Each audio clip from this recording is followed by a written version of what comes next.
چند ہزار لوگ اس میں سے بھی ہوں گے. تو اگر چلیں 7,000 8,000 لگا لیں تو کم از کم 75,000 لوگ ایسے ہوں گے جو ان 20,000 سیٹوں کے لیے اپلائی کریں. تو آپ کے پاس بہت ایڈیکویٹ پول ہے. ہاں آج یہ بھی انہوں نے اعلان کیا اور اچھا کیا, میری ان سے ریکویسٹ تھی کہ یہ ہمیشہ ہونا چاہیے کہ اگر اس سارے پروسیس کے باوجود کوئی ایک انڈیویجول کہتا ہے کہ دیکھیں نہیں میرے ساتھ زیادتی, میں بہت لائق ہوں, میں بہت اچھا ہوں, کوئی گڑبڑ ہوئی, تو پھر ان کا جو انڈیویجول پیپر ہے, ان کی جو انڈیویجول اٹمپٹ ہے, اس کو مینولی بھی جا کے ریویو کیا جائے گا, ان کے سامنے ان کو اسکرین پہ ان کے انکریکٹ آنسر دکھا کے. سو میرے خیال سے یہ وہ تمام سٹیپس ہیں جس کے بعد پھر اس سے زیادہ شفافیت, ٹرانسپیرنسی اور رسپانسونیس ہو نہیں سکتی.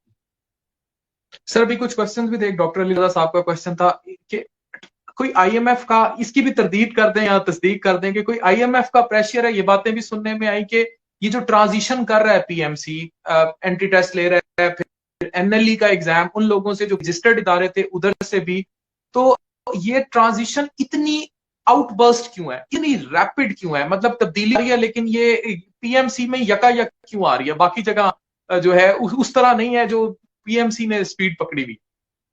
کیونکہ جی ہیلتھ کے سارے سیکٹر کا ریفارم ایجنڈا ایسا ہے, جہاں کہیں آپ ریفارم کرنے جائیں گے, اور یہ میں آپ کو بتا دوں ریفارم کا راستہ کبھی بھی آسان نہیں ہوتا, وہ کٹھن ہوتا ہے. اگر آپ ریفارم کر رہے ہیں اور آپ کو ریزسٹنس نہیں آ رہی تو پھر آپ پراپرلی انف ریفارم کر نہیں رہے. تو ہیلتھ سیکٹر میں باقی سیکٹرز کے تو بتا نہیں سکتا, لیکن ہیلتھ سیکٹر میں ہمارا ریفارم کا پاتھ بڑا کلیئر ہے. نہ یہ کوئی نئی بات ہے, ہم نے انسٹیٹیوشنل ریفارم کرنا تھا لارج اداروں کا, ہم نے جو ریگولیٹرز ہیں, پروفیشنل ریگولیٹرز ہیں, نرسنگ کیا, ڈاکٹرز کیا, نیا الائڈ ہیلتھ بن رہا ہے, ان تمام اداروں کا ریفارم کرنا تھا. قومی ادارہ صحت کے اندر ہم نے ریولوشنری ریفارم کیا. سو میں سمجھتا ہوں کہ یہ لوگوں کو سمجھنا پڑے گا کہ یہ تو ہمارا اپنا ایجنڈا ہے, اور آئی ایم ایف کا کیا تعلق ہو سکتا ہے اس سے. دوسری جو